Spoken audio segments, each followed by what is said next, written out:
Today I want to talk to you about Canada's foreign policy. Canada has always been known as a country that steps up in time of crisis to help our fellow world citizens. And we've done this time and again.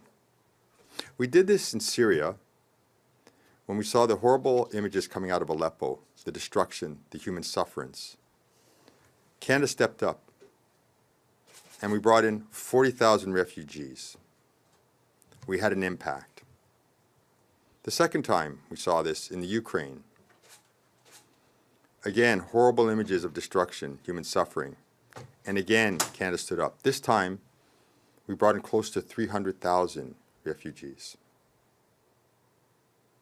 Regrettably, when we saw it the third time, when we saw it happening in Gaza, the same types of horrible images, destruction, human suffering, this time Canada did nothing.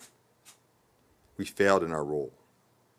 And this is a double standard, and it's a form of discrimination that we have done against the Palestinian people. Now, we can't go backwards. We can't fix this wrong.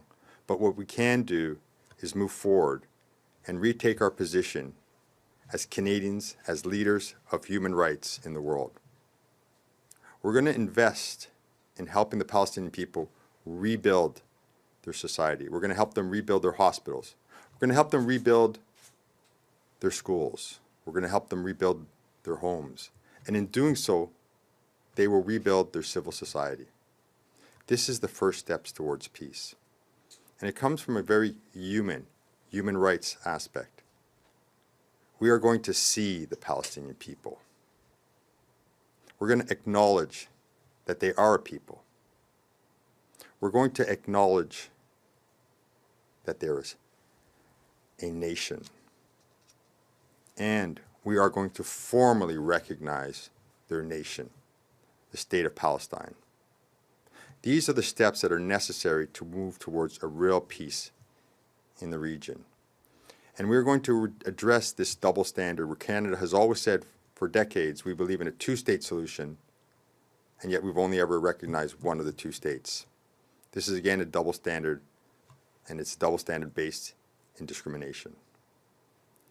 So with that, I am absolutely convinced that the best way forward for peace in the Middle East, for peace between Israelis and Palestinians, is that they stand on equal footing, both recognized, both honored, and both seen as human beings. Canada will not be able to bring the solution. This must come from the people themselves. But what we can do and what we must do is help the Palestinian people rebuild their civil society, because it's only then that they can look to work together with their neighbors, the Israelis, and build a true and lasting peace. Thank you.